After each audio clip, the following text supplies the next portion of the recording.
तो कैसे हम से आप लोग कीर्तन भी करना है? है। देख सकते हैं डायरेक्टली आप स्टार्ट भी कर सकते हैं थोड़ा देख। yes। तो ठीक है, तो हम लोग मंगलाचरण करके फिर हम लोग स्टार्ट करेंगे। सबसे पहले हम आप सभी भक्तों को बहुत बहुत धन्यवाद देंगे कि आप सब लोग ने अपना समय निकाल के और अभी ऑनलाइन एसोसिएशन देने के लिए आप सब लोग आए हैं। तो मैं बहुत भाग्यशाली हूँ कि आप सभी भक्तों का मुझे समय मिल रहा है। और इतना तो नहीं है जितना गुरु जी बता रहे हैं, इतना कुछ नहीं है मेरा, एक विनम्रता है। तो मैं प्रयास करूंगा कि इन्होंने जो सेवा दिया है उसको मैं अच्छा से करने का प्रयास करूं, ताकि हम सब लोग इसको इसके बाद भक्ति में आगे बढ़े। हम जो भी भक्ति में करते हैं उसका पर्पस यही होता है कि हम उसको करके भक्ति में आगे बढ़े। तो आज हम लोग श्रीमद् भागवत से चर्चा करेंगे, जो कि बहुत ही फेमस और बहुत ही महत्वपूर्ण श्लोक है। सातवें स्कंद के 9वें अध्याय के 28 नंबर श्लोक, 28 नंबर श्लोक है। तो इसको हम लोग चर्चा करने का प्रयास करेंगे। इसके पहले मंगलाचरण करेंगे, मंगलाचरण के बाद हम शुरू करेंगे। ओम अज्ञानतिमिरन्धस्य ज्ञानाञ्जनशलाकया चक्षुरुन्मिलितं येन तस्मै श्रीगुरुवे नमः। श्रीचैतन्यमनोभीष्टं स्थापितं येन भूतले स्वयं रूप कदा मह्यं ददाति स्वपदान्तिकम्। वन्दे अहं श्रीगुरु श्रीयुतापदकमलं श्रीगुरुं वैष्णवांश्च श्रीरूपं सागरजातं सगण रघुनाथान्वितं तं सजीवं सान्द्वैतं सावधूतं परिजनसहितं कृष्ण चैतन्यदेवं श्रीराधा कृष्णपादान् सगण ललिता श्रीविशाखानिधानश्च। हे कृष्ण करुणा सिंधु दीनबंधु जगतपते गोपेश गोपिका कांत राधा कांत नमस्ते। तप्त कांचन गौरांगी राधे वृंदावनेश्वरी वृषभानुसुते देवी प्रणमामि हरे प्रिये। वाञ्छाकल्पतरुभ्यश्च कृपा सिन्धुभ्येव च पतितानां पावनेभ्यो वैष्णवेभ्यो नमो नमः। जय श्री कृष्ण चैतन्य प्रभु नित्यानंद श्री अद्वैत गदाधर शिवासादि गौर भक्तवृंद। हरे कृष्णा कृष्णा कृष्णा हरे हरे, हरे राम राम राम हरे हरे। नमो विष्णुताय कृष्ण पृष्ठाय भूतले श्रीमते भक्ति वेदांत स्वामी नामिने। नमस्ते सरस्वते देवे गौरवाणी प्रचारिणे निर्विशेष शून्यवादी पाश्चात्य देशतारिणे। मुखं करोति वाचालं पङ्गुं लङ्घयते गिरिं यत्कृपातमहं वन्दे श्रीगुरुदीनतारिणं श्रीचैतन्यईश्वरं परमानन्दमाधवम्। जयतां सुरतो गंगो मंदावतीवती मत्सर्वस्व पदां भोजो श्रीराधा।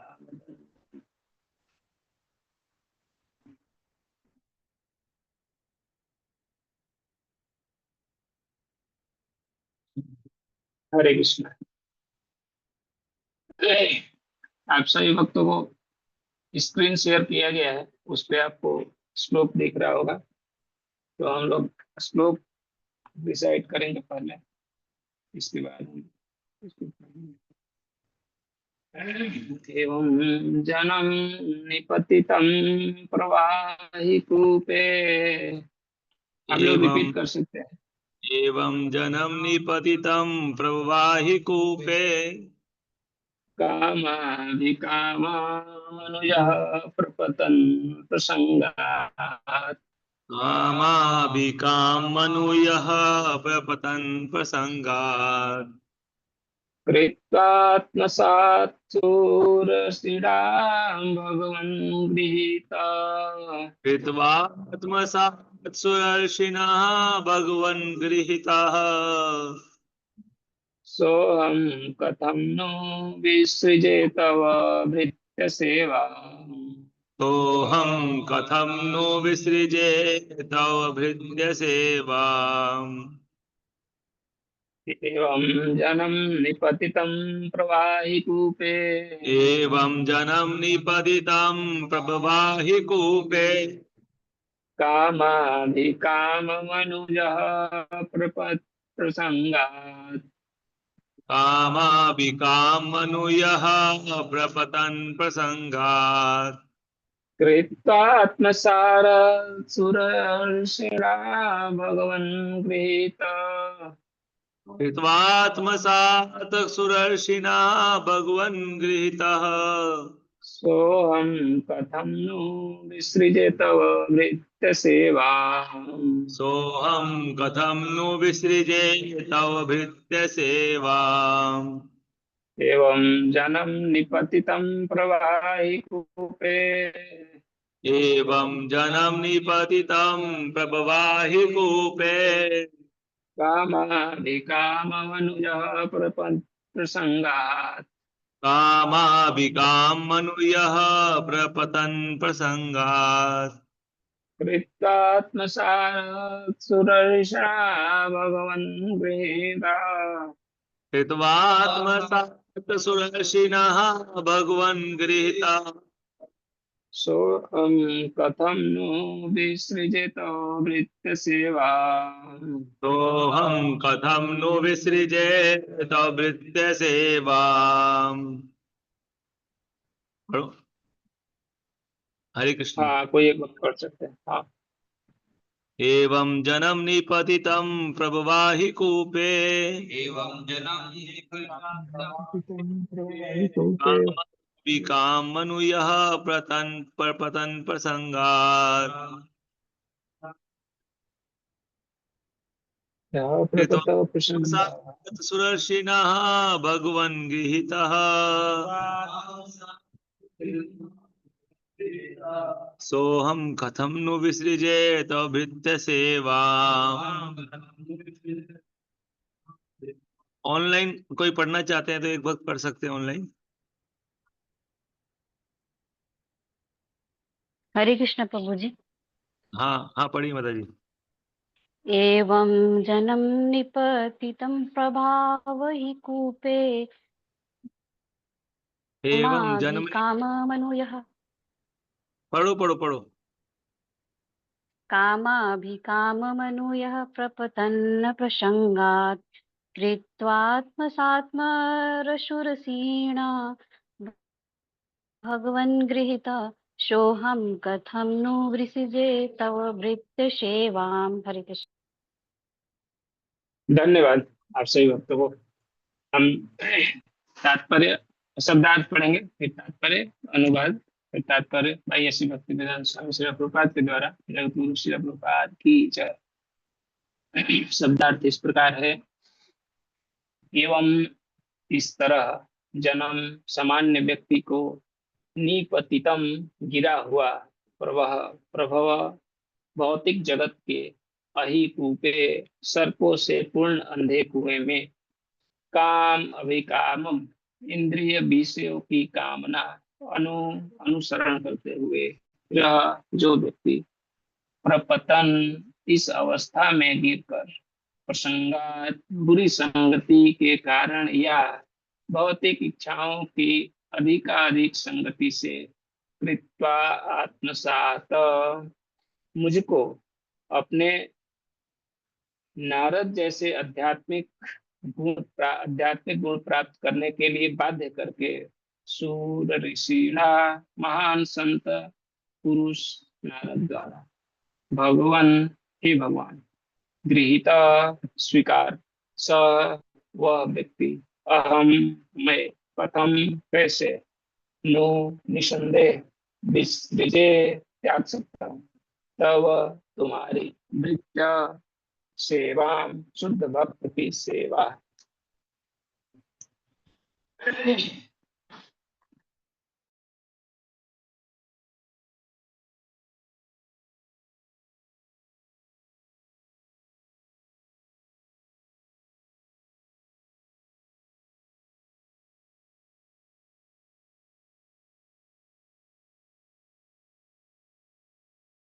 मुझे आवाज नहीं आ रही है।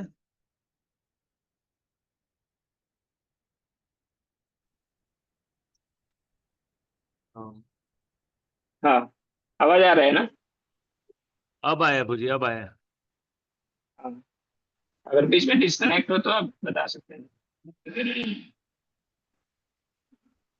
हाँ, तो अनुवाद पढ़ रहा था मैं। हे भगवान, मैं एक एक करके भौतिक इच्छाओं की संगति में आने से सामान्य लोगों का अनुगमन करते हुए सर्पों के अंधे कुएं में गिरते जा रहा था, किंतु आपके दास नारद मुनि ने कृपा करके मुझे अपने शिष्य के रूप में स्वीकार कर लिया और मुझे यह शिक्षा दी कि इस दिव्य पद को इस दिव्य पद को किस तरह प्राप्त किया जाए। अतएव मेरा पहला कर्तव्य है कि मैं उनकी सेवा करूं। भला मैं उनकी यह सेवा कैसे छोड़ सकता हूँ? ये स्क्रीन कैसे चेंज हो तात्पर्य गया? वो देखो। तात्पर्य कृपया ध्यानपूर्वक श्रवण करें। तात्पर्य इस प्रकार है, जैसा कि बाद के श्लोक से पता चलेगा, यद्यपि भगवान ने प्रहलाद महाराज को सीधे मन वांछित वर मांगने के लिए कहा, किंतु उन्होंने भगवान की इस भेंट को अस्वीकार कर दिया। उन्होंने उलटकर भगवान से यह प्रार्थना की कि वे अपने दास नारद मुनि की सेवा में उसे लगा रहने दे। यह शुद्ध भक्त का लक्षण है। मनुष्य को चाहिए कि पहले गुरु की सेवा करें।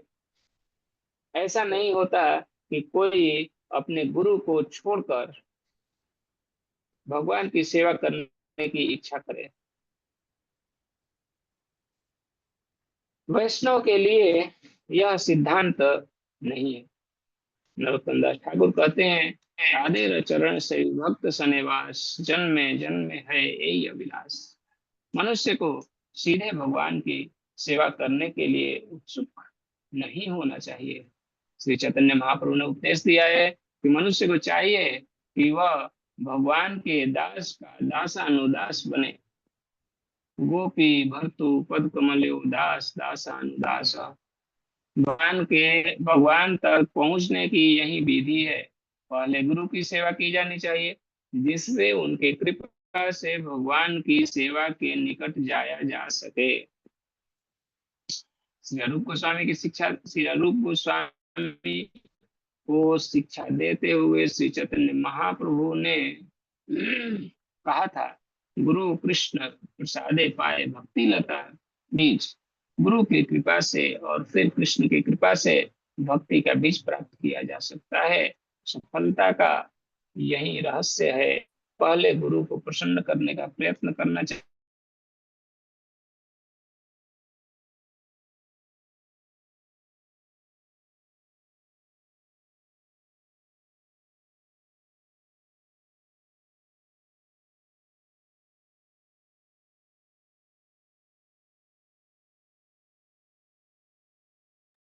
मुझे आवाज चला गया है। मनुष्य को मनगढ़ंत ज्ञान द्वारा भगवान को प्रसन्न करने का प्रयास नहीं करना चाहिए। पहले उसे गुरु की सेवा करने करने के लिए तैयार होना होता है, और जब वह योग्य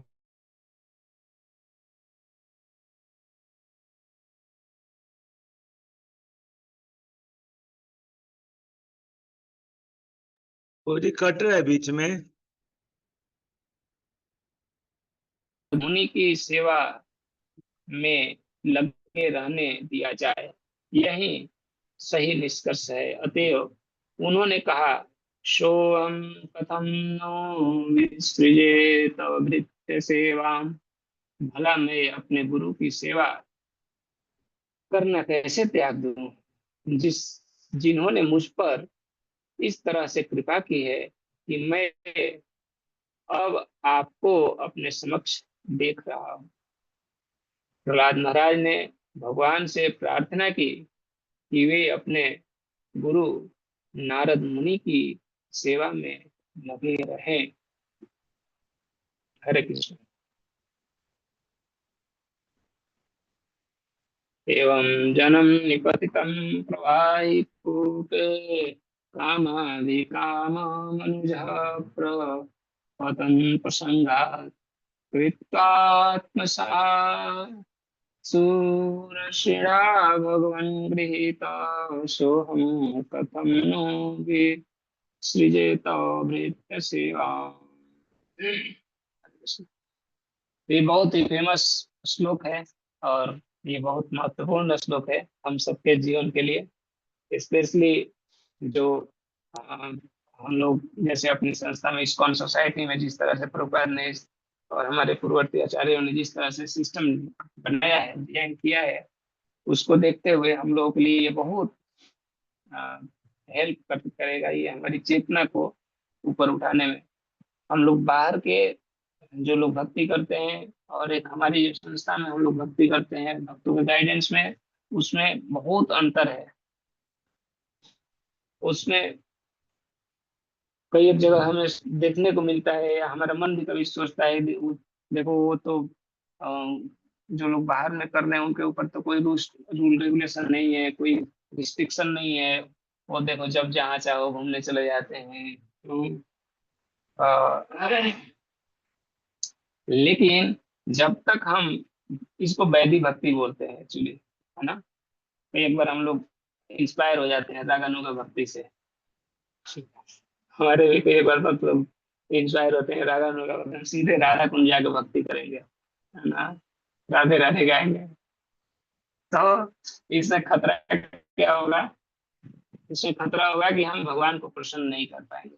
हम अपनी प्रसन्नता के लिए करेंगे, है ना। और जब भी जहाँ कहीं भी हम अपनी प्रसन्नता के लिए कुछ भी करने लगते हैं या मनमानी तरीका से कुछ भी करने लगते हैं, तो उसको शुद्ध भक्ति में कंसीडर नहीं किया जाता है।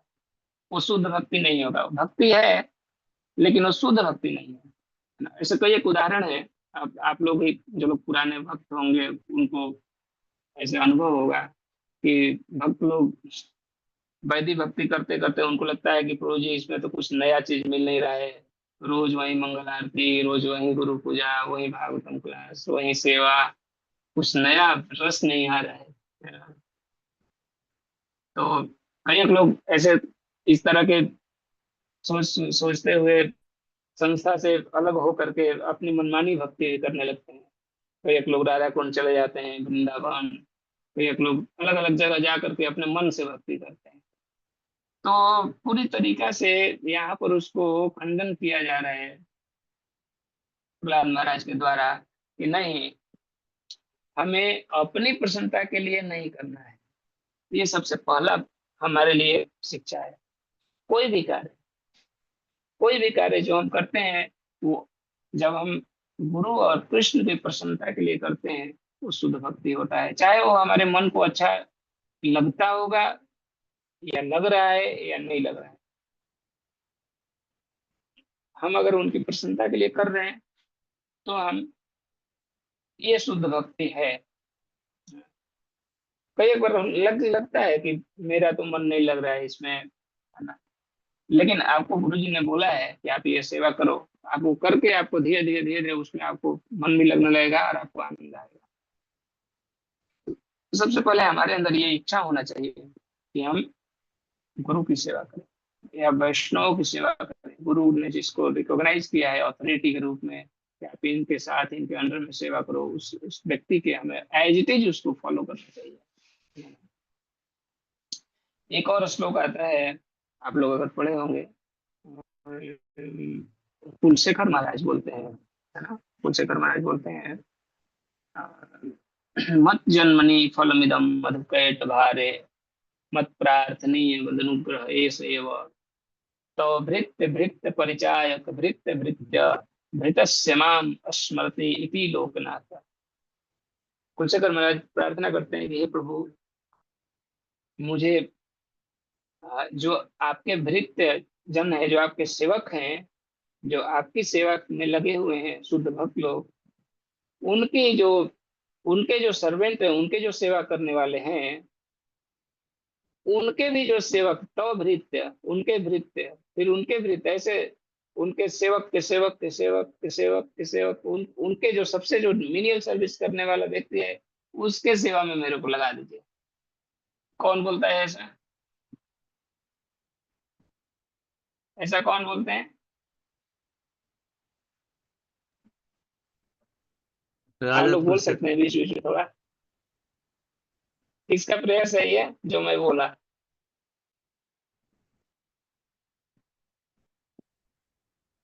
शेखर महाराज। हरे कृष्णा। मेरा आवाज आ रहा है आप लोगों को? यस प्रभु जी।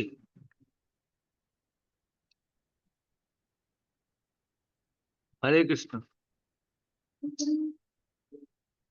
नेट मेरा थोड़ा सा, सबको आवाज आ रहा है? हाँ थोड़ा सा नेट बीच में।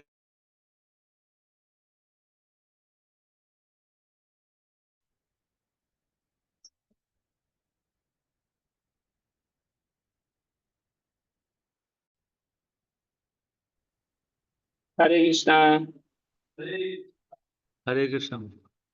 आवाज डिस्कनेक्ट हो गया था क्या बीच में? हाँ थोड़ा सा अनस्टेबल रहता है प्रभु जी, थोड़ा सा बीच में अनस्टेबल हो गया था, अभी सही है। अभी ठीक है? हाँ यस प्रभु जी। ओके। तो मैं पूछ रहा था कि ये जो मैं प्रेयर्स बोला वो आप लोग सुने? सब लोग यस यस प्रभु जी। हैंड राइज कर सकते हैं अगर नहीं सुने हैं तो इस श्लोक को मैं बता रहा था कि कुलशेखर महाराज ने ये श्लोक बोला है। और ये श्लोक बहुत ही फेमस है, सब लोगों को पता होगा ये श्लोक। इसमें कुलशेखर महाराज इतने उच्च कोटि के भक्त होते हुए भी वो यही प्रार्थना कर रहे हैं कि हे प्रभु, आप मुझे, आपके जो निज जन है, जो सेवक हैं आपके, उनकी सेवा में मुझे लगाइए। तब भृत्य परिचायक भृत्य भृत्य भृतस्य माम स्मृति इति लोकनाथ। सेवक, इसी को श्री चैतन्य महाप्रभु ने कहा है कि गोपी भर्तु पद कमलो दास दासानुदास। जैसे इसके तात्पर्य में भी आप लोगों को मिला होगा। हम तात्पर्य पढ़ रहे थे, उसमें था कि बोलते हैं कि असली जो भक्ति है वो जो भगवान के दास मतलब सर्वेंट हैं, उनके दासों के दासों के दास है, उनकी सेवा करने से हमारी प्रगति हो पाएगी।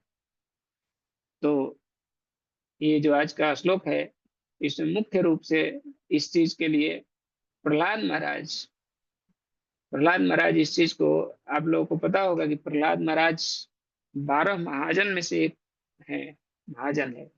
मतलब ये हमारा गुरु परंपरा से चला आ रहा है। ये कोई अ, ऐसा नहीं कि कोई नया चीजें आपको बताया जा रही है। ये गुरु परंपरा से यही चीजें चली आ रही है। और जब हम इस तरह से करते हैं, इवन करने का भाव रखते हैं गुरु की सेवा करने का, चैतन्य चरितामृत में एक जगह बताते हैं कि अगर कोई कितना भी कैसा भी मूर्ख व्यक्ति है, लेकिन अगर वो गुरु की सेवा करता है, इवन गुरु की सेवा करने की इच्छा रखता है, उसके अंदर श्रद्धा है कि मैं गुरु की सेवा करूंगा, तो उससे उसको उसके चरणों की धूली लेने के लिए देवता लोग भी ललायत रहते हैं। और गुरु की कृपा से उससे सब कुछ मिलता है। इसलिए तात्पर्य में हम लोग पढ़ रहे थे, जस्य प्रसादा भगवत प्रसादा, जस्य अप्रसादा न गति कुतो अपि। कि अगर हम गुरु की सेवा करेंगे और उनकी कृपा प्राप्त कर लेंगे तो हमें सब कुछ प्राप्त होगा। लेकिन जस अप्रसाद, अगर उनकी प्रसाद उनकी कृपा नहीं मिला हमें, तो हमें फिर इस संसार में क्या, तीनों लोग 14 भुवन में भी कहीं हमारे लिए स्थान नहीं रहेगा। इसलिए हमें सबसे पहले, हम लोग भक्ति कर रहे हैं, भगवान की कृपा से हम सब लोग भक्ति में जुड़े हैं, ये हमारे लिए बहुत ही अ, सौभाग्य की बात है कि हम भक्ति में आए हैं। लेकिन भक्ति में आने के बाद हमें कुछ कुछ पॉइंट्स है जिसको क्लियर रखना चाहिए, साफ साफ पूरा पता होना चाहिए उस बारे में कि हमारा भक्ति में उद्देश्य क्या है, हम क्या करना चाहते हैं। क्योंकि जब तक हमें ये क्लियर नहीं रहेगा कि हम किस उद्देश्य से भक्ति कर रहे हैं, तब तक हम भक्ति को हो सकता है कि मनमानी तरीका से करें, है ना? यह भक्ति शुद्ध भक्ति नहीं होगा, भक्ति मिश्रित भक्ति होगा, है ना, रजोगुणी भक्ति होगा, तमोगुणी भक्ति होगा। शुद्ध भक्ति जो हम हमें जीवन मनुष्य जीवन का जो उद्देश्य है, शुद्ध भक्ति करके भगवान का प्रेम प्राप्त करना, वो हमें नहीं मिल पाएगा। इसलिए सबसे पहले हमें क्लियर करना चाहिए कि हम क्या करना चाहते हैं, हमारा लक्ष्य क्या है ना। तो जब व्यक्ति लक्ष्य क्लियर होता है, फिर उसको पता चलता है अच्छा मेरे को कुछ नहीं करना है। आप लोगों में से कोई शेयर करना चाहेंगे, आप अपने जीवन का क्या उद्देश्य है मान के चलते हैं कि ये मेरे जीवन का उद्देश्य है, क्या उद्देश्य है, किस लिए आप करते हैं भक्ति, कौन बताएंगे? कोई बताना चाहेंगे हैंड राइज करके?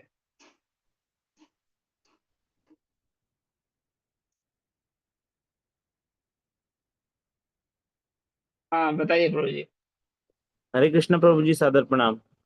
हाँ हरे कृष्ण। प्रभु जी, अभी हम जाने कि हमारे जीवन का लक्ष्य है कि प्रभुपाद के मिशन में प्रचार करना, हाँ, वो हमारे जीवन का लक्ष्य ये आपको कब पता चला? ये है। अभी जब से मैं जुड़ा हूँ पता चल गया है प्रभु। अच्छा, हाँ, तो हाँ और कोई बताएंगे? कप, कपिल प्रभु, हरे कृष्ण प्रभु जी। कपिल प्रभु ने हैंड राइज किया। हाँ प्रभु जी, जो गोल समझते हैं वो बुक डिस्ट्रीब्यूशन जी। हाँ, बहुत बढ़िया आपका, बहुत बहुत अच्छा आपका टारगेट है। गुरु महाराज के, प्रभुपाद जी के ये हृदय है एक्चुअली। प्रभुपाद बोलते थे कि book distribution is my heart, हृदय है। आपने, आपका लक्ष्य क्या है बुक डिस्ट्रीब्यूशन करके? भगवत धाम। हाँ, बुक डिस्ट्रीब्यूशन करके हमारा उद्देश्य होना चाहिए कि हमारी जो अथॉरिटी है, जो सीनियर हैं, जो गुरु महाराज हैं, प्रभुपाद जी हैं, पूरा गुरु परंपरा प्रसन्न हो। अगर गुरु परंपरा प्रसन्न हो जाए तो भगवत धाम तो हमें बिना चाहे ले जाएंगे वो, है ना। तो हमारा लक्ष्य होना चाहिए कि गुरु गुरु गुरु परंपरा की, गुरु महाराज की प्रसन्नता के लिए कर रहा हूँ। वेरी गुड, बहुत अच्छा है। और कोई बता रहे थे क्या? हाँ, वृंदावनेश्वरी माता जी। हाँ माता जी। हरे कृष्ण प्रभु जी, प्रणाम। प्रभु यस जी, यस। हमारे इस जीवन का लक्ष्य है गुरु और शास्त्रों के आदेशों का पालन करके भगवान के प्रति शुद्ध प्रेम को डेवलप करना प्रभु जी। हाँ, बहुत सुंदर। तो ये सब जितने आप सब लोग बता रहे हैं, सब आप देखेंगे सब कुछ कैसे प्राप्त होगा। सब कुछ प्राप्त तभी होगा जब हम गुरु को प्रसन्न करेंगे। ये गुरु के बिना प्रसन्न किए कोई व्यक्ति भगवान को प्राप्त नहीं कर सकता है। गुरु का बहुत बड़ा रोल होता है हमारे जीवन में, और इसीलिए हमें सबसे पहले बताया जाता है कि हमें हमें फोकस करना चाहिए उस चीज के ऊपर जिससे कि केवल और केवल गुरु प्रसन्न होते हैं। और इसको शुद्ध भक्ति बताया गया है कि ये शुद्ध भक्ति है। अगर हम हमारा हमेशा हम इवन इवन हम कोई भी कार्य करते हैं, उस कार्य को करने से पहले अगर हम ये सोचते हैं कि इस कार्य को करके मैं गुरु को प्रसन्न करूंगा, इसलिए ये कार्य कर रहा हूँ। अगर हम कुछ बोलने जा रहे हैं, I want to speak something, तो हम कुछ बोलने से पहले सोच लेंगे ये बोलने से गुरु और कृष्ण प्रसन्न होंगे। अगर इससे प्रसन्न होंगे तो फिर उसको बोलना चाहिए। आप प्रसाद पा रहे हैं, तो प्रसाद पाने से पहले से ये जो मैं पा, इसको पा करके, इसको पाने के बाद हमारे गुरु प्रसन्न होंगे, कृष्ण प्रसन्न होंगे। आप सोने जा रहे हैं रेस्ट करने, तो सोने से पहले सोचिए ये सोने से भगवान प्रसन्न होंगे। हर एक्टिविटीज हर एक्टिविटीज हमारा जब गुरु की प्रसन्नता के लिए होने लगता है, तो वो हर उसको बोलते हैं कि हमारा हर कार्य भगवान की प्रसन्नता के लिए हो रहा है। 24/7 आपका पूरा अनवरत भक्ति हो गया हो, तो वो कभी ब्रेक नहीं होगा। उसको बोलते हैं कौन सी भक्ति? अहेतु की अप्रतिहता, अप्रतिहता भक्ति उसको बोलते हैं। मतलब उसमें कोई उसका इंटरप्ट नहीं होगा, रुकावट नहीं होगा बीच में। तो इस तरह से ये प्योर डिवोशन, शुद्ध भक्ति है। और इसको और हम इस चीज को और हमें गहराई में डीप में जाके समझना चाहिए। जैसे यहाँ प्रहलाद महाराज बता रहे हैं कि मैं उनकी सेवा कैसे छोड़ सकता हूँ, सेवा कैसे छोड़ सकता हूँ, मतलब ये हम लोग प्रैक्टिकल एग्जाम्पल है हमारे आचार्यों का। जैसे प्रभुपाद जी का जीवनी आप लोग पढ़े होंगे लीलामृत में। प्रभुपाद जी ने अपने जीवन के अंतिम क्षण तक, अंतिम सांस तक उन्होंने अपने गुरु महाराज का जो आदेश था उसको पालन किया है उन्होंने। और उसको पालन करने के लिए उन्होंने अपना पूरा 100% लगाया, पूरा अपने आप को सेक्रीफाई किया। आप देखिए जब प्रभुपाद जी विदेश गए हैं तो उनके पास कुछ नहीं था, कैसे जा रहे हैं, गुरु के आदेश है, गुरु के आदेश को पालन करना है। अपनी कोई परवाह नहीं है, मैं जाऊंगा तो कहाँ रहूंगा, क्या खाऊंगा, क्या करूंगा, कुछ नहीं। उन्होंने गुरु का आदेश दिया है, गुरु के आदेश को पालन करने के लिए हम जब निकल पड़ते हैं, जब चल देते हैं, गुरु हमें सब कुछ की कृपा से सारा कुछ प्राप्त होता है। ये विश्वास, और जिसको ये विश्वास होता है गुरु के ऊपर, वो व्यक्ति भक्ति में आगे बढ़ता है। इसीलिए यहाँ पर तात्पर्य में भी बता रहे हैं कि मनुष्य को चाहिए कि पहले गुरु की सेवा करे। डायरेक्ट हम भगवान की सेवा नहीं कर पाएंगे, नहीं कर सकते हैं, क्योंकि हमारे पास वो योग्यता नहीं है। हम सब लोग अगर अपने अपने अंदर में झांक के देखेंगे अपने हृदय में, तो हम क्वालिफाइड नहीं है कि भगवान की सेवा करें। हमारे हृदय इतना गंदा है, हृदय में इतना गंदगी भरा है, विचार इतने गंदे हैं, हम क्या भगवान की सेवा कर पाएंगे। लेकिन गुरु जो है, इसीलिए गुरु को बोला गया है कि श्री गुरु करुणा सिंधु, वो करुणा के अवतार हैं, करुणा के सागर हैं। क्यों करुणा के सागर उनको क्यों बोला जाता है? आप लोगों में से कितने लोग रोज गुरु पूजा गाते हैं? हैंड राइज कर सकते हैं, कितने लोग रोज गुरु पूजा गाते हैं?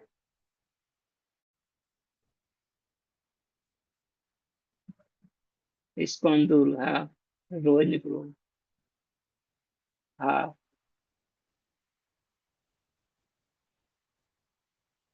हम्म। हाँ, तो बहुत सारे लोग, आप लोग रिसाइट करते हैं गुरु पूजा। ये गुरु पूजा हमें डेली गाना चाहिए। ये गुरु पूजा जो है अ, हमारे भक्ति का मेन मेन अंग है, जिससे कि हम करके भक्ति में आगे बढ़ेंगे, ये मुख्य है।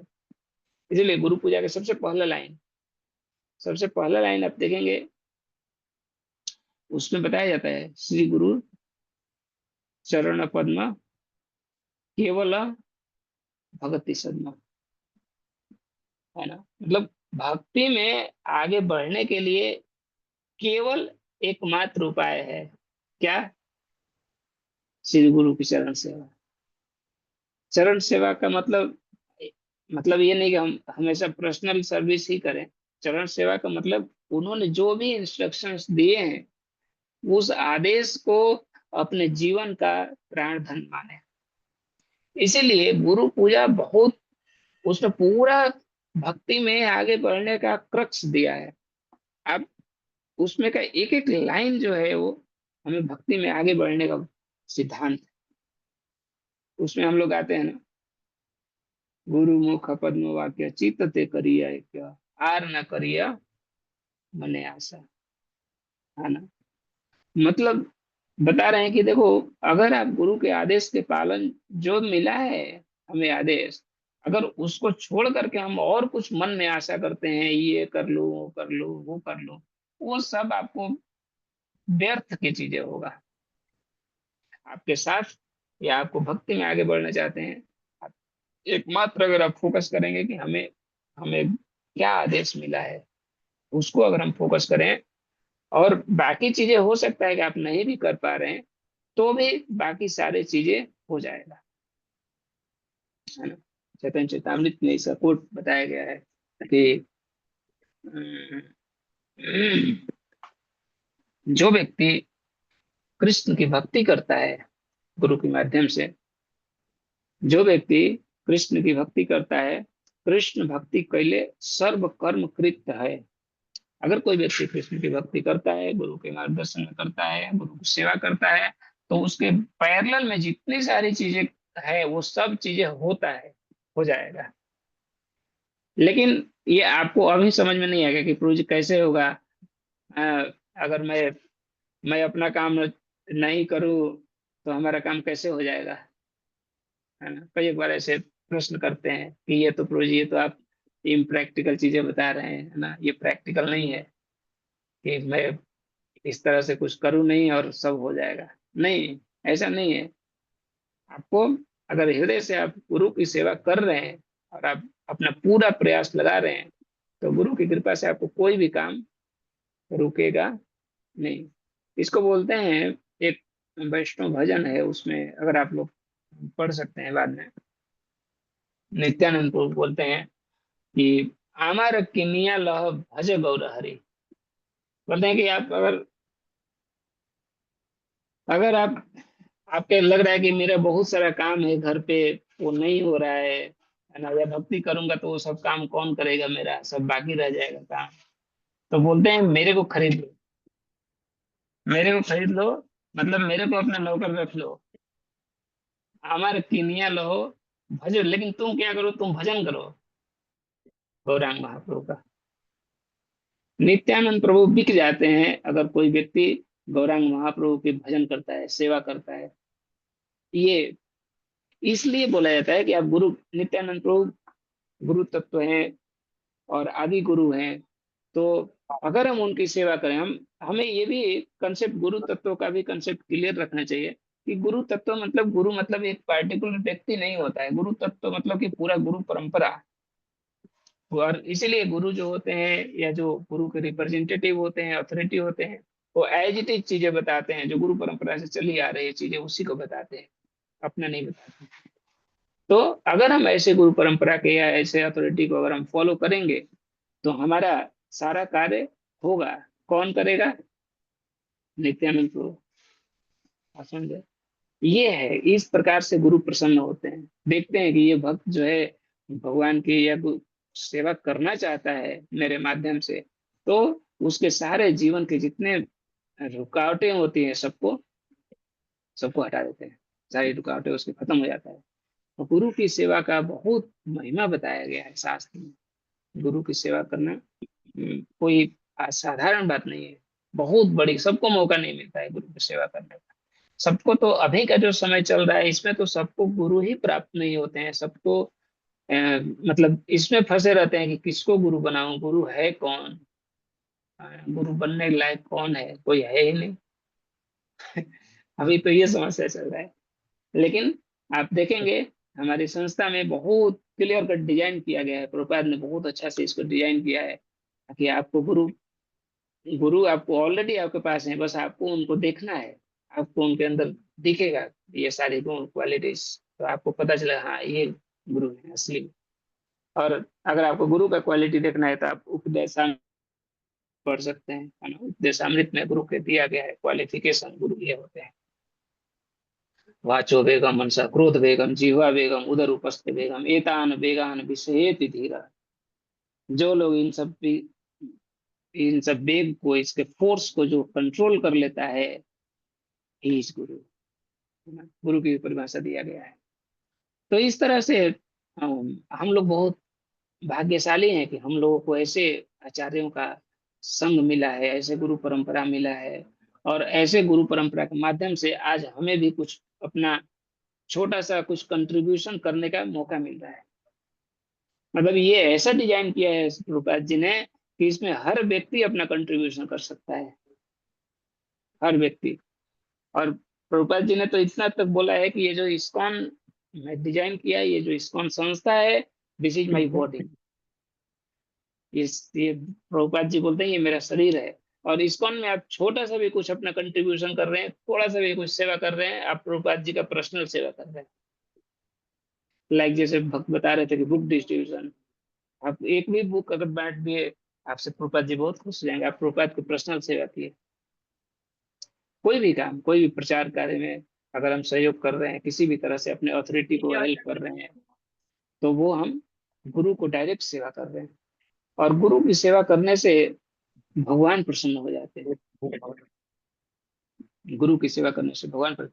और इसमें सबसे बड़ा जो मेन चीज है कि गुरु की सेवा में कोई भय नहीं होता है। जैसे कोई मेडिसिन होता है ना, कोई मेडिसिन का साइड इफेक्ट होता है। आप लोग अगर दवाई खाते हैं, आप लोग को पता होगा कि जब अंग्रेजी दवाई हम लेते हैं तो उसका साइड इफेक्ट होता है। आप अगर लूज मोशन हुआ, उसका दवाई लेंगे, उससे फिर अलग बीमारी, गैस बन जाएगा, कुछ अलग बीमारी बन जाएगा। किसी भी चीज का आप अंग्रेजी दवा लीजिए, उसमें कुछ ना कुछ साइड इफेक्ट होता है। सही बोल रहा हूँ? लेकिन आयुर्वेदिक दवाई लीजिए, आयुर्वेदिक दवाई लीजिए तो उसका साइड इफेक्ट नहीं होता है। वैसे ही जो गुरु की सेवा है, इसमें कोई साइड इफेक्ट नहीं, इसमें कोई भय नहीं होता है। हो सकता है कि भगवान की सेवा डायरेक्ट करने जाओ, उसमें डर है, कहीं भगवान कुछ गलती हो जाएगा तो भगवान से दूर हो जाऊंगा, अपराध हो जाएगा, बहुत भय है उसमें। लेकिन जब गुरु की सेवा करते हैं, उसमें कोई भय नहीं होता है, क्योंकि उसमें सारी जिम्मेदारी कौन लेता है अपने हाथ में?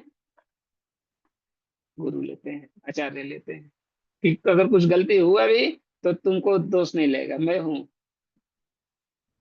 जैसे प्रभुपाद जी ने जब जब विदेश में संस्था जब बनाए, उस समय भगवान के विग्रह जब स्थापित किए, तो भगवान से वहां प्रभुपाद जी भगवान के विग्रह स्थापित कर दिए, लेकिन वहां कोई सेवा करने वाला नहीं था। कोई भी वहां, अभी स्टार्टिंग था, तो स्टार्टिंग में कोई भक्त नहीं थे इतना ब्राह्मण दीक्षित और इस तरह से शुद्ध की वो सेवा करे। तो भगवान प्रभुपाद जी भगवान से बोले, देखिए मैं आपका स्थापना तो कर दिया हूँ, और लेकिन अभी यहाँ कोई भक्त है नहीं। अभी ये लोग जैसे भी सेवा कर रहे हैं, आप उसको स्वीकार करना है। लेकिन आप जो है कृपा करिए, ताकि यहाँ अगली बार मैं आऊं तो बहुत सारे भक्त लोग हों जो कि आपकी सेवा में लगे रहें। तो प्रभुपाद की कृपा से वहाँ प्रभुपाद जब नेक्स्ट टाइम गए, वहाँ बहुत सारे भक्त सब थे, बहुत सारे। फिर प्रभुपाद ने सबको दीक्षा दिया, फिर वहाँ इतना अच्छा से सेवा भगवान की चलने लगा। करने का मतलब कि उसमें कोई अगर खतरा होता भी है तो उसको गुरु बीच में रहते हैं, गुरु उसको संभाल लेते हैं। इसीलिए एक प्रसंग आता है चैतन्य चरितामृत में, आप लोग सुने होंगे। काला कृष्ण दास, काला कृष्ण दास एक भक्त थे, जो कि जब महाप्रभु साउथ में जा रहे थे भ्रमण के लिए, दक्षिण भारत में, तो महाप्रभु से रिक्वेस्ट किया गया कि आप अकेले मत जाइए, किसी भक्त को साथ में लेकर के जाइए। तो महाप्रभु ने काला कृष्ण दास को अपने साथ ले गए। लेकिन काला कृष्ण दास ने वहां जा करके कुछ ऐसे ऐसे चीजों में फंस गए, उलझ गए, स्त्रियों के वशीभूत हो गए। भगवान के साथ में है, लेकिन फिर भी साथ में रहते हुए भी अपने आप को कंट्रोल नहीं किए। इंद्रियों को कंट्रोल करना इतना आसान नहीं है। तो मन उनका इन सब चीजों में फंस गया।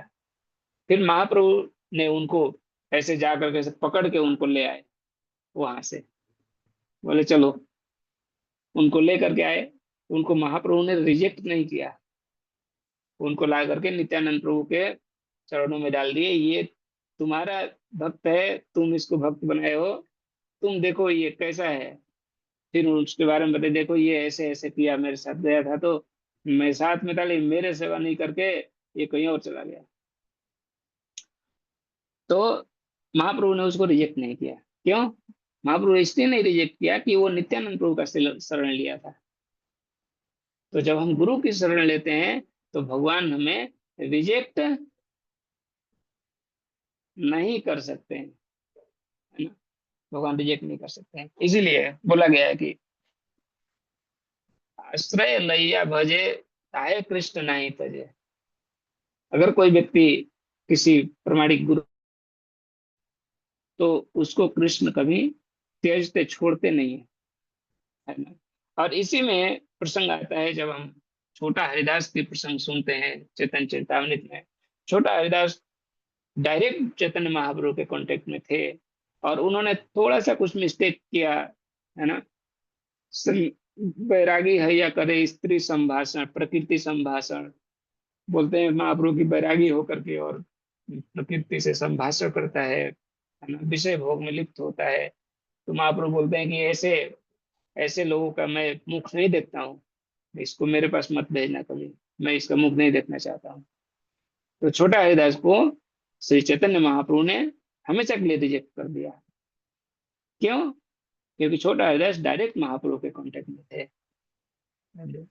इसीलिए हम डायरेक्ट सेवा करते हैं तो ये हमें डर रहता है, लेकिन हम किसी के अगर गाइडेंस में होकर के अगर सेवा करते हैं, किसी के आश्रय लेकर के सेवा करते हैं, तो उसकी गलती को भी भगवान माफ करते हैं, सहन करते हैं, और उसकी सेवा को भी गुरु के माध्यम से स्वीकार करते हैं।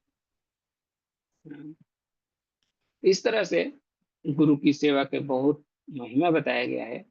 और इवन हमारे अंदर गुरु की सेवा करने की लालसा होनी चाहिए, उत्कंठा होनी चाहिए कि मेरे को ये व्यक्ति, एक जो व्यक्ति है, जो कि ऐसा व्यक्ति मिला है मेरे जीवन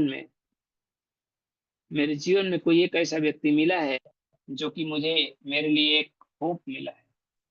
बाकी इस संसार में और कोई ऐसा नहीं है जो कि मेरे को इस संसार के कष्टों से बाहर निकाल सके, इस संसार से हमें बाहर निकलने का रास्ता दिखा सके। तो ये भगवान की कृपा से व्यक्ति मेरे को प्राप्त हुआ है।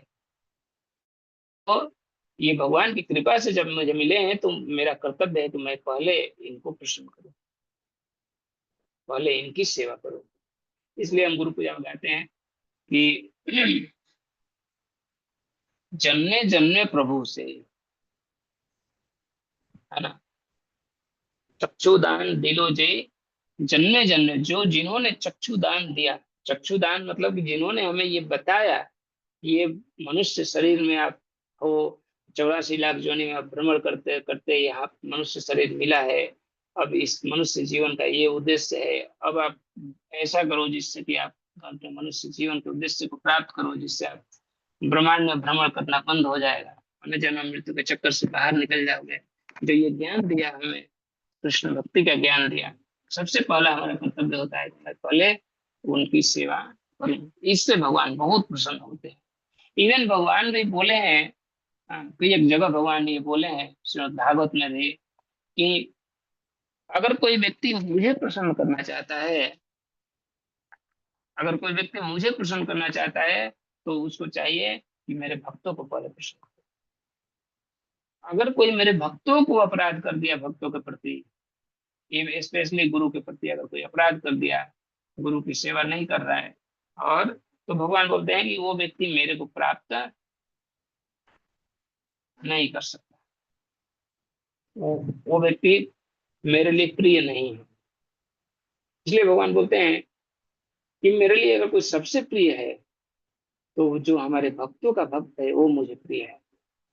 और कोई बोलता है कि मैं तो आपका सेवक हूँ, भगवान बोलते नहीं, आप हमारा सेवक नहीं। क्यों? भगवान बोलते मेरा सेवक वो है जो मेरे भक्तों का सेवा करता है, और जो मेरे भक्तों का सेवा करता है वो मेरे लिए प्रिय व्यक्ति है। हम सबको चाहिए कि भगवान को हम इस प्रकार से बने, हम अपने इस प्रकार से आचरण प्रस्तुत करें, ताकि हम भगवान को प्रिय बने, भगवान हमसे प्रेम करें। और भगवान, ये सब जब हम भगवान देखते हैं, ये सब हमारे अंदर भावनाएं हैं, कम से कम कुछ नहीं तो कम से कम भावना होना चाहिए कि मेरे को करना है, मैं नहीं कर पा रहा हूँ वो अलग है, लेकिन मेरे को करना है, मेरे को गुरु की सेवा करनी है।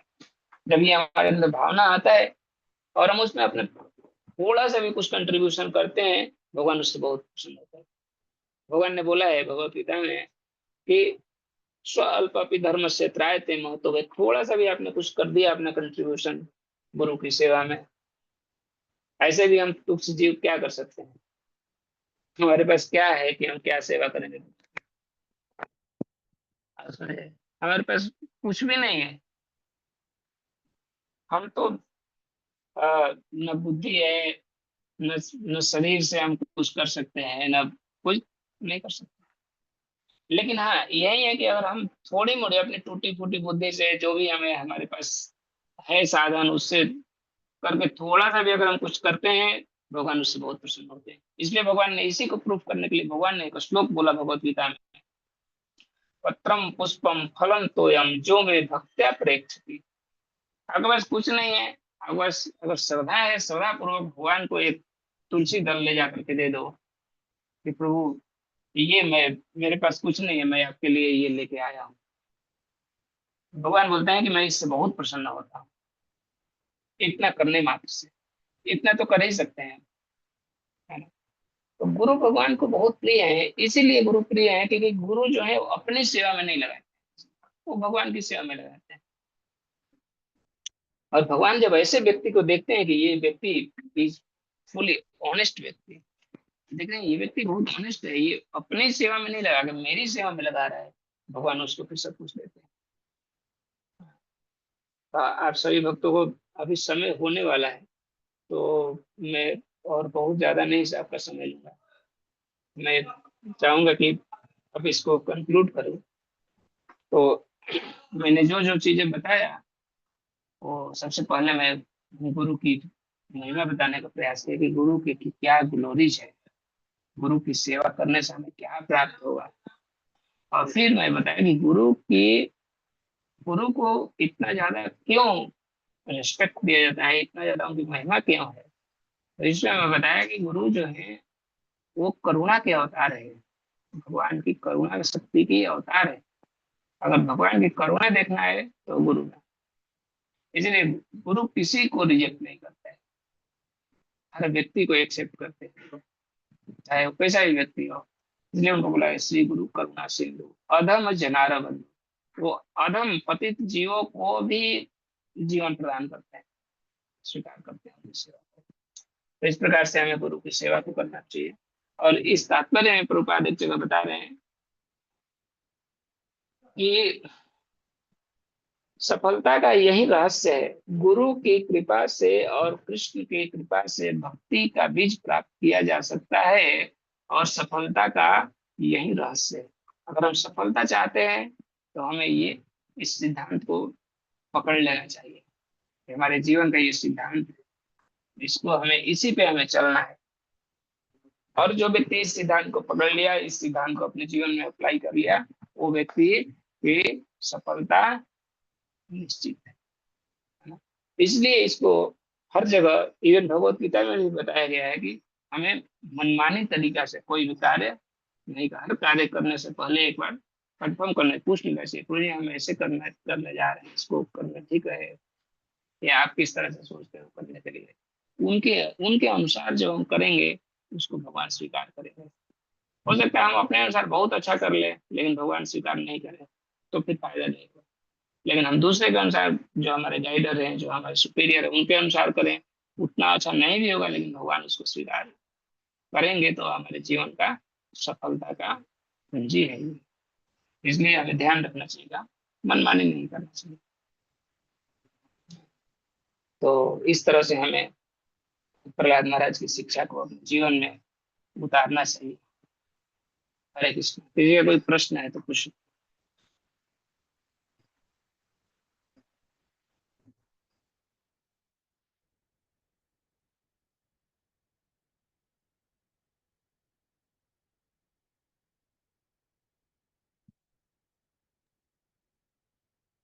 हाँ बोलिए बोलिए। हरे कृष्ण प्रभु सादर। हाँ प्रभु जी, हम गुरु के साथ रहते रहते हम एकदम फ्रेंड्स हो जाते हैं और भूल जाते हैं कि गुरु भगवान का प्रतिनिधि ऐसे करते हैं। तो ऐसे अनजाने में हाँ। हमसे अपराध हो जाता है भाई। इसके बारे में हम्म। तो हमें इस बात को हमेशा ध्यान रखना चाहिए कि गुरु साधारण व्यक्ति नहीं है, गुरु को साधारण दृष्टि से नहीं देखना चाहिए। गुरु साधारण, वैष्णव को भी साधारण दृष्टि से नहीं देखना चाहिए। गुरु स्पेशली भगवान के प्रतिनिधित्व करते हैं, प्रतिनिधि होते हैं। इसलिए बोलते हैं साक्षात हरित्वेन समस्त शास्त्र उक्त तथा भाव्यते वशमित किंतु प्रभु प्रिय एव तस्य। भगवान के बहुत प्रिय है, क्लोज कॉन्फिडेंशियल व्यक्ति है भगवान। तो गुरु को हमें कभी भी साधारण नहीं समझना चाहिए। और इस बात को हमें, हमारा ये कर्तव्य है कि हम इस बात को हमेशा याद रखें। ये हमारा कर्तव्य। जैसे कोई व्यक्ति है, बीमार व्यक्ति है, तो उसको जो डॉक्टर प्रिकॉशन बताया है, जो मेडिसिन बताया है, वो खुद ही उसको ध्यान रखना होता है कि मेरे को ये नहीं करना है, मेरे को ये नहीं करना है। अगर वो कर लिया तो फिर से बीमार हो जाए। डॉक्टर बोला आपको ठंडा चीज नहीं खाना है, आपको बुखार है, तो हम बोले हम तो भूल जाते हैं, हम खा लेते हैं, तो डॉक्टर क्या बोलेगा? फिर से बीमारी बढ़ जाएगी। डॉक्टर क्या बोलेगा? फिर से दवाई देगा। तो इसीलिए हमें बहुत सावधान रहना चाहिए इस मामले में। इसलिए हम लोग इसको याद भी करते हैं कि बंदो मोहि सावधान मते। सावधानी पूर्वक हमें चलना है, अपराध नहीं करना है। ऐसे अगर ऐसा कुछ हो रहा है सिचुएशन जहाँ गुरु के प्रति अवज्ञा हो रहा है, तो वहाँ उस जगह का हमें अवॉइड करना चाहिए उस जगह को। और ऐसे लोगों का संग को भी अवॉइड करना चाहिए, जो गुरु को अपराध करते हैं। संग नहीं करना चाहिए ऐसे लोगों को, गुरु अपराध से बचना चाहिए। ठीक है प्रभु जी, धन्यवाद। कपिल प्रभु कुछ पूछ रहे हैं। हरे कृष्णा। धन्यवाद प्रभु जी, आपका जो आपने लेक्चर दिया उसमें 2-3 बातें मैं जो आपके लेक्चर से मैंने ग्रहण की। एक सबसे पहला जो आपने बताया कि किस प्रकार से जो भक्ति में जुड़ते हैं तो हम रागानुगा मार्ग में की तरफ आकृष्ट हो जाते हैं। तो हमें ध्यान रखना चाहिए कि हम कहीं ना कहीं प्रभुपाद अनुगा हैं और इस प्रकार। और एक सेकंड जो आपने कुलशेखर अरुण महाराज का जो आपने कोट किया था, और हाँ तीसरा तीसरा चीज जो आपने काल कृष्ण उनका बारे में बताया था। तो मेरे को स्मरण आया था वो जो भगवद गीता में भगवान कृष्ण बोलते हैं कौन्तेय अप्रति जाने न मे भक्ति प्रणश्यति। तो कैसे वो हम्म, नित्यानंद प्रभु के उनमें आश्रित थे, तो भगवान चैतन्य महाप्रभु ने उन्हें त्यागा नहीं और हाँ नित्यानंद प्रभु को सौंप दिया। जी प्रभु जी, मेरे 2 क्वेश्चन है। प्रभु जी मैं पूछ सकता हूँ? हाँ हाँ, पूछो पूछो। प्रभु जी, एक पहला क्वेश्चन ये था कि जैसे प्रभु जी हम लोग जैसे बुक डिस्ट्रीब्यूशन सेवा या और भी कोई सेवा में लोग जब जुड़े रहते हैं तो शुरुआत में थोड़ा उत्साह रहता है, लेकिन जैसे जैसे समय मतलब हम ज़्यादा समय होता है तो थोड़ा उत्साह कम हो जाता है। तो कैसे अपना उत्साह बनाए रखें? और हम्म, जी प्रभु जी एक समझ गए। जी और प्रभु जी एक वो कुलशेखर अल्मास का जो आपने श्लोक कोट किया था, एक बार वो सेकंड आप रिपीट कर सकते हैं क्या? हाँ, जी धन्यवाद। तो सबसे पहला आपका क्वेश्चन है उत्साह से रिलेटेड। हाँ, तो उत्साह हमारा कम होने लगता है, और हमें ये सोचना चाहिए, हमें इस बात को समझना चाहिए कि जो हम सेवा कर रहे हैं, ये सेवा इस पे डिपेंड नहीं करता है कि रिजल्ट हो रहा है कि नहीं हो रहा है। क्योंकि हमारा उत्साह डिपेंड करता है रिजल्ट के ऊपर। अगर आपको सक्सेस मिल गया तो बुक डिस्ट्रीब्यूशन आप करने गए, आपका बुक फटाफट निकल गया, 5-10 बुक निकल गया, तो आपको बहुत उत्साह आ जाएगा। सही बोल रहा हूँ? यस प्रभु जी। हाँ। अगर आपका 2-3 घंटा आप खड़े हैं, एक भी बुक नहीं हो रहा है, तो आपका उत्साह डाउन हो जाएगा। राइट? जी यस प्रभु जी। हाँ। तो हमें ये इस बात को समझना चाहिए कि हमारा जो सेवा है, ये रिजल्ट के ऊपर डिपेंड नहीं करता है कि रिजल्ट होगा तभी गुरु प्रसन्न होंगे। नहीं, आप कर रहे हो, आप प्रयास कर रहे हो, प्रयास करने मात्र से गुरु और कृष्ण प्रसन्न होते हैं। आप समझे? आप प्रयास कर रहे हो, इससे प्रसन्न है, और गुरु की प्रसन्नता हमारे लिए रिजल्ट है। हम उनको प्रसन्न करने के लिए हम एटलीस्ट हम जा रहे हैं, रोड पे जा रहे हैं, लोगों को अप्रोच कर रहे हैं, उसी से प्रसन्न है बस। हो रहा है नहीं हो रहा है वो हमारे पास का चीज नहीं है। हमें इसका हम हमें इस तरह से नहीं सोचना चाहिए कि इस तरह से हम सोचते हैं इसका मतलब हम अपने एंजॉयमेंट के लिए कर रहे हैं ना। मेरे को बहुत अच्छा लगता है, उत्साह आता है, जैसे बुक डिस्ट्रीब्यूशन होता है बहुत उत्साह आता है, तो हम अपने एंजॉयमेंट पे लग गए। नहीं, वो खुशी होती है गुरु परंपरा को। जब आप डिस्ट्रीब्यूट करेंगे बुक, गुरु परंपरा को खुशी होगी। तो आप डिस्ट्रीब्यूट कर रहे हो, इसी से गुरु परंपरा खुश है। तो हम कई बार रिजल्ट ओरिएंटेड होते हैं तो हमारा उत्साह कम होता है। इसलिए इसमें भक्ति में रिजल्ट ओरिएंटेड नहीं होना चाहिए। और रिजल्ट तो भगवान के हाथ में है। ठाकुर जी चाहेंगे तो अभी रिजल्ट देंगे, नहीं चाहेंगे तो अभी नहीं देंगे, तो उसमें क्यों परेशान हो। तो हमें रिजल्ट ओरिएंटेड नहीं होना चाहिए।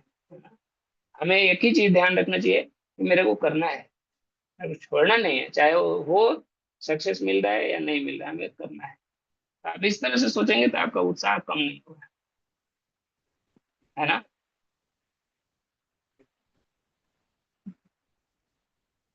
तो इस तरह से हमें सोचना चाहिए और इसी तरह से करना भी चाहिए, जिससे हमें हमेशा गुरु का स्मरण बना रहे। अगर नहीं हो रहा है, आप गुरु का स्मरण करिए। अगर कहीं आपको उत्साह भी कम हो रहा है तो उसके ऊपर भी विचार करिए कि उत्साह क्यों कम हो रहा है मेरा, मैं तो गुरु की सेवा कर रहा हूँ, इसमें उत्साह क्यों कम हो रहा है। आप कोई पॉइंट्स बताएंगे जिस पॉइंट्स के कारण, जिसके कारण आपको उत्साह कम होता है। ऐसा क्या होता है जिससे उत्साह कम होता है। वो जैसा आपने बताया, कभी कभी बुक्स डिस्ट्रीब्यूट नहीं होती है तो थोड़ा तो उत्साह डाउन हो जाता है। हाँ हालांकि एक मैं एक लेक्चर सुन रहा था गोपाल कृष्ण महाराज का, उसमें बता रहे थे कि जैसे बुक वितरण होती है मेरे वो बता रहे थे भक्तों के उत्साह उत्साह से बुक वितरण होती है। तो कहीं ना कहीं हाँ वो उत्साह थोड़ा कभी जब हम देखते हैं कि बुक हाँ हाँ नहीं निकल रही है तो हम कहीं ना कहीं थोड़ा उत्साह कम हो जाता है। हाँ। तो इससे उत्साह नहीं कम करना चाहिए ना। उत्साह वो तो बस हमें इससे खुश होना चाहिए कि हमें गुरु महाराज की सेवा मिला है, हमें इतना मात्र से हमें उत्साहित रहना चाहिए। और अगर उसमें रिजल्ट मिला तो भी बढ़िया, नहीं मिला तो भी हमें अपने उत्साह को कम नहीं करना चाहिए, ऐसा प्रयास करना चाहिए हमें। और जब आप इस दृष्टि से देखेंगे कि रिजल्ट से नहीं बल्कि हमारे प्रयास से गुरु प्रसन्न होते हैं, तो जैसे आपका उत्साह कम हो रहा है इसका मतलब आप प्रयास कम कर दिए, इसलिए अपने प्रयास को नहीं कम करना है। आप समझे, अगर आपसे उत्साह से गुरु प्रसन्न हो रहे हैं ना, आपके अंदर कितना उत्साह है, और उत्साह आपका डिपेंड करने लगता है रिजल्ट के ऊपर, तो वहां नहीं जाने देना है। अपना उत्साह को बनाए रखना है, केवल इतना मात्र से कि मेरे उत्साह से ही गुरु प्रसन्न है, उत्साह बनाए रखना। और अगर आप उत्साह इस बात को याद रखेंगे कि गुरु इससे प्रसन्न है, तो आपका उत्साह भी कम नहीं होगा।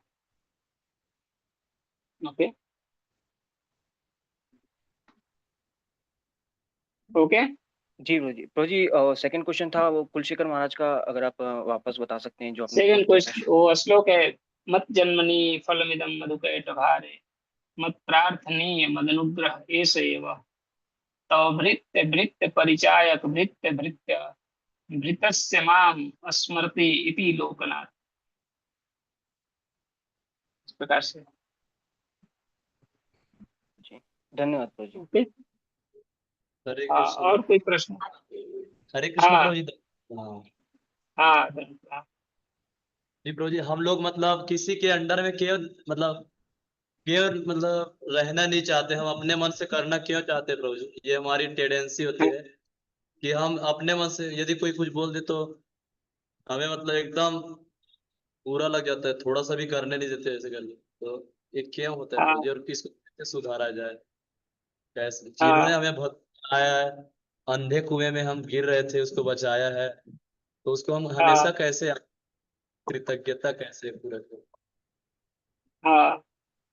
जी तो अरे, बहुत बढ़िया आपका प्रश्न है, बहुत अच्छा प्रश्न है। देखिए, आपको पता होगा कि हम लोग भगवान के धाम से भगवान को छोड़ करके इधर आए हैं, कितना भगवान के पास थे आप सोचिए, लेकिन इधर आ गए, है ना। तो कुछ ना कुछ तो मिस्टेक किए होंगे, है ना? तो अब हमें ध्यान रखना है कि अब मैं मिस्टेक नहीं करूं। हमारे अंदर भले ही बहुत सारी गलतियां हैं, बहुत सारी कमियां हैं हमारे अंदर जो मैं करता हूं, लेकिन हम अब मेरे को यहाँ नहीं, अब मेरे को इस जगह से निकलना है, इस बात को हमेशा ध्यान रखिए, याद रखिए। केवल इस बात को याद रखिए कि मेरे को यहाँ से निकलना है, और यहाँ से निकलने के लिए मेरे को मेरे को जो भी कष्ट होगा उस कष्ट को मैं उठाना चाहूंगा। ये प्रेम है, और ये हमारे अंदर ये भावनाएं इसीलिए नहीं आता है कि हमें भक्तों से प्रेम नहीं होता है ना। अगर हमें जैसे आपको आप आपके जैसे प्रभुपाद जी आ गए आपके पास, है ना। प्रभुपाद जी आपसे बोलते हैं कि मेरे को थोड़ा पानी दे दो, एक गिलास पानी दे दो। आप क्या करेंगे? पानी देंगे नहीं देंगे? देंगे, देंगे। कैसे देंगे? खुशी से देंगे या कैसे देंगे? एकदम खुशी से प्रभु जी, उत्साह के साथ दौड़ते हुए। है ना। और वो बोलेंगे कि थोड़ा और, थोड़ा ये भी कर दो, थोड़ा थोड़ा और, कोई बोलेंगे सेवा, ये भी सेवा कर दो, तो करेंगे। करेंगे ना। उनको आप मना नहीं करेंगे, है ना। क्यों? क्योंकि उनको तो उनसे प्रेम है। तो हमें, इसका कारण होता है कि हमें जो, जिसके साथ हम सेवा करते हैं उसके प्रति धीरे धीरे हमारा प्रेम जो था वो प्रेम कम होने लगता है। ये हमारे लिए सबसे बड़ा खतरा है। जिसके साथ हमें, उस भक्त के प्रति हमें बहुत आपस में बहुत अच्छा संबंध, प्रेम का होना चाहिए, स्ट्रांग संबंध होना चाहिए। और हमें ये इस बात को हमेशा ध्यान रखना चाहिए कि इन्होंने मेरे भलाई के लिए अभी तक सोचा है और अभी भी मेरे भलाई के लिए ही सोच रहे हैं, है ना। ऐसा इन्होंने कोई भी ऐसा अभी तक इन्होंने मेरे भलाई बारे में सोचा, अभी भी आगे भी ये मेरे भलाई के बारे में ही सोचते हैं। भले मेरे को अभी डांट रहे हैं, लेकिन डांट भी इसीलिए रहे हैं कि मेरे इसमें भलाई है।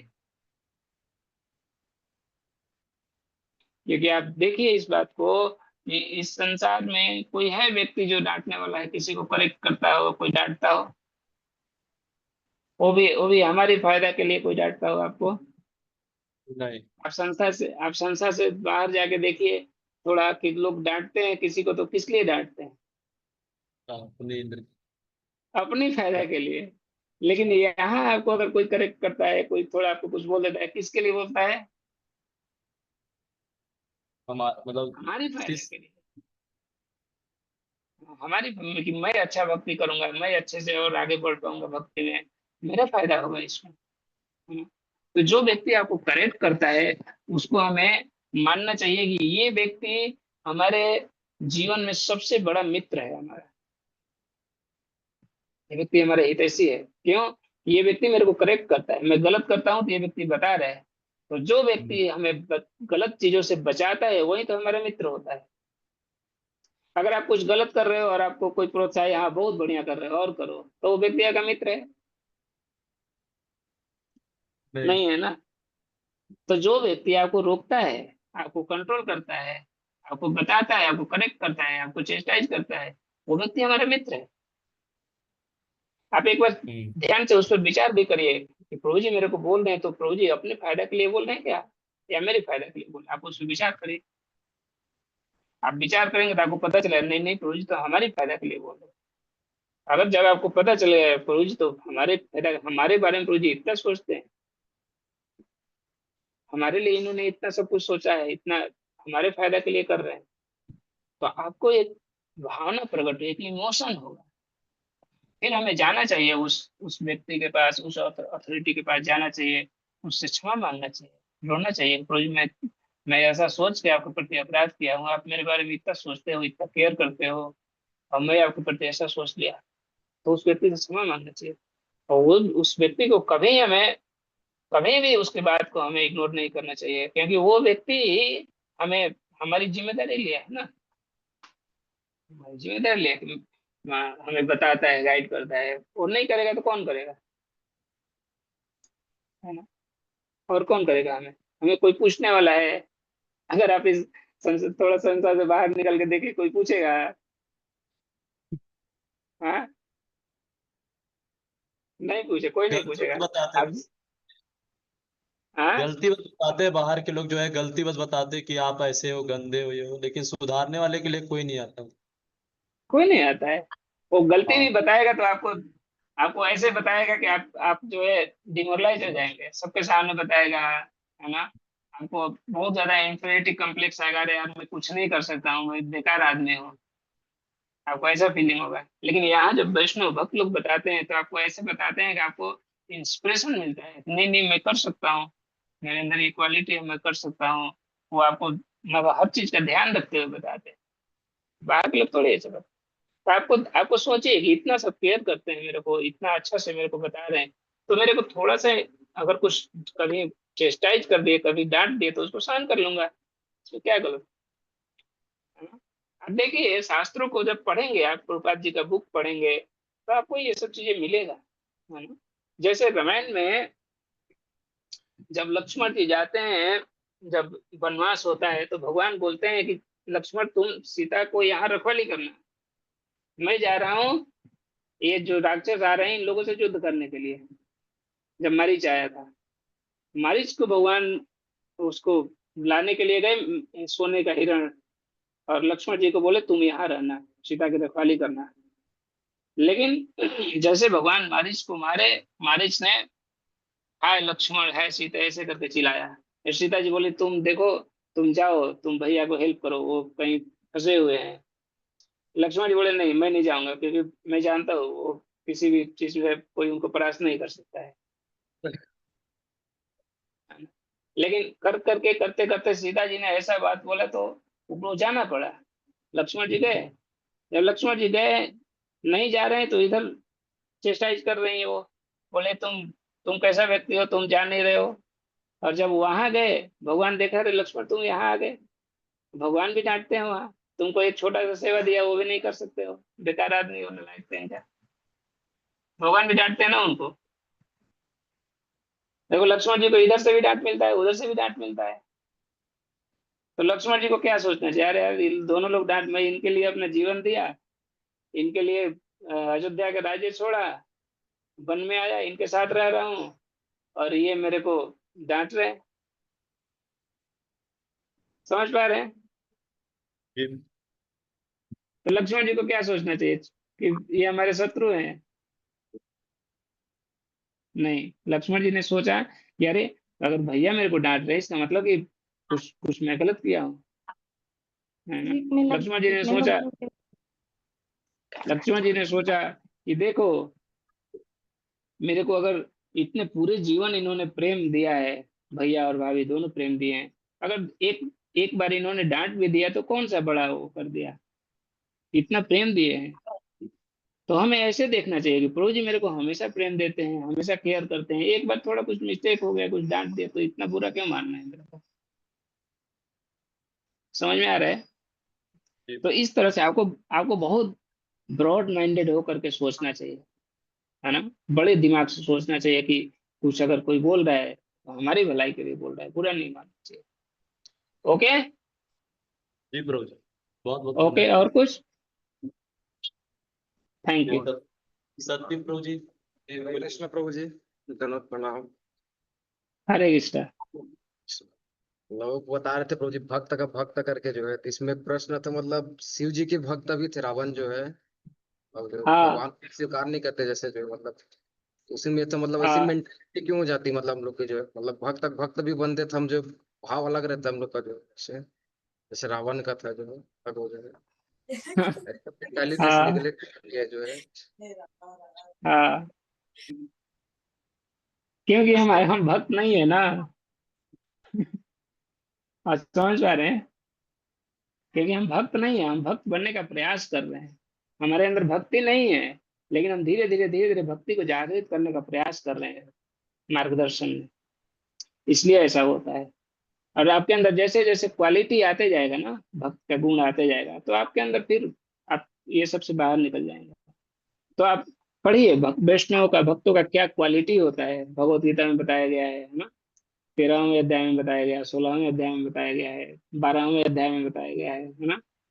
13 नंबर श्लोक से लेकर 20 नंबर श्लोक तक पूरा भक्त का गुण बताया गया। उन सब गुणों को देखिए, हमारे अंदर है। तो जब वो गुण है आपके अंदर आ जाएगा, तो आपको आप स्वाभाविक आप इस तरह से आगे बढ़ेंगे, आपको ये प्रश्न नहीं पूछना पड़ेगा। दिक्कत ये है कि हमारे अंदर भक्त का क्वालिटी नहीं है, तो उसको डेवलप करना एक एक करके, है ना? तितिक्षुआ, कारुणिका, सुहृदय, सर्वदेही नाम, अजात शत्रु, अशांत, साधु साधु भूषण, ये सब भक्त का क्वालिटी है। तो प्रयास करिए कि इसको डेवलप करो, तो धीरे धीरे हो जाएगा। ओके। जी प्रभु जी, धन्यवाद। ओके, हरे कृष्णा। तो अभी और किसी को, एक रघुनाथ जी प्रभु कुछ पूछ रहे थे, हो गया क्वेश्चन? जी, हरे कृष्णा प्रभु जी, दंडवत प्रणाम। यस जी हरे कृष्ण। जी प्रभु जी, मैं ये पूछ रहा था कि जैसे गुरु की प्रसन्नता से ही भगवान प्रसन्न होते हैं, तो लेकिन कभी हम गुरु की मतलब सेवा नहीं कर पाते हैं, उनको मतलब हम सेवा ही नहीं हो पाता, तो फिर मतलब अंदर से ग्लानि होता है कि हम तो भक्त हो गए, दीक्षित भी हो गए, लेकिन सेवा नहीं कर पा रहे हैं। तो उससे हम मतलब कैसे हम कर सके कि सेवा उनकी किस प्रकार से हम कर सकते हैं, जिससे कि हमसे थोड़ा सा हाँ मतलब सेवा नहीं होता है इसलिए हमें दुख होता है ना। तो आपको ग्लानि हो रहा है ना, जी तो ये जो ग्लानि है, ये ग्लानि से आप आगे निकल जाएंगे, है ना? ये ग्लानि ही हमारे लिए प्रायश्चित है कि मैंने सेवा नहीं किया, इसके लिए मैं ग्लानि कर रहा हूँ, तो वो ग्लानि हमारा प्रायश्चित बनेगा। उससे हमें और अच्छा करने का प्रयास करूंगा, मैं आगे से सेवा मिलेगा उसको अच्छा करने का प्रयास करूंगा। और आप ऐसे थोड़ा थोड़ा थोड़ा थोड़ा प्रयास करते जाएंगे, तो भगवान की और गुरु की कृपा से आपके अंदर वो गुण आएगा, जिससे आप धीरे धीरे परफेक्ट हो जाएंगे, धीरे धीरे सेवा अच्छा करने लगेंगे। आप प्रयास कर रहे हो और आप चाह रहे हो कि अच्छा करना है मेरे को सेवा, तो एक ना एक दिन सेवा आप अच्छा करेंगे। ओके, तो जी ये ग्लानि होना चाहिए। ये जो जी ग्लानि है ये मेन चीज है, ग्लानि जरूर होना चाहिए। आपका सबसे बड़ा गुण है कि आपको ग्लानि होता है ना। तो ये आप कंटिन्यू इसको आप रखिए, ग्लानि होना चाहिए। अगर सेवा अच्छा नहीं हो रहा है तो ग्लानि रखिए, लेकिन साथ ही साथ ये ध्यान रखिए कि मैं अपना जितना बेस्ट दे सकता हूँ वो कर रहा हूँ, अपना बेस्ट प्रयास कर रहा हूँ, वो करिए आप। ओके, जी जी प्रभु जी, थैंक यू, धन्यवाद। Thank you. हरे हरे कृष्ण। तो Hare thank Krishna. You so much प्रभु जी, आपने इतना अच्छा आपने सभी भक्तों को के प्रश्नों के उत्तर दिया, और सेवा और भगवान की भक्ति में हम किस प्रकार से आगे बढ़ सकते हैं गुरु की को प्रसन्न करके, और किस प्रकार से हम भक्ति करें, ये सब आपने अपने एक्सपीरियंस से बताया, और इतना अच्छे आपने एक्सप्लेन किया। हम आपका धन्यवाद देते हैं, और सभी भक्त लोग मिलके जो है प्रभु जी के लिए एक बार धन्यवाद स्वरूप एक बार हरे कृष्ण महामंत्र बोलेंगे। Hare Krishna Hare Krishna Krishna Krishna Hare Hare, Hare Hare Hare Hare Hare Ram Ram Ram Hare Hare. Thank you so much Ram गुरु जी। राम।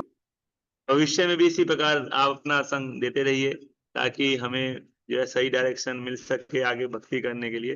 हरे कृष्णा। हरे, थैंक यू प्रभु जी। हरे कृष्णा। सभी भक्तों को बहुत बहुत धन्यवाद। जगत गुरु श्री जी, प्रभुपाद की जय। हरे कृष्ण।